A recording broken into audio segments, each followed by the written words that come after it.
Dito muna ako ng isda. Ayan, dalawang piraso lang. Pananghalian at hapon ng lamang. Isa sa hapunan, isa sa tanghalian.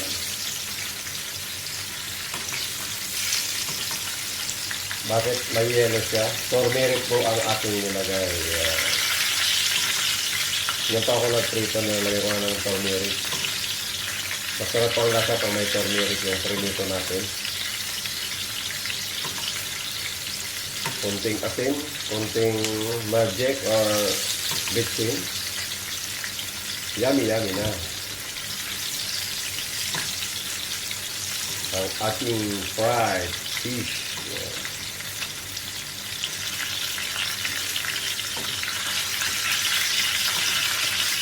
Sana kung deep fry, no? Maraming salamat sa inyo mga kaibigan.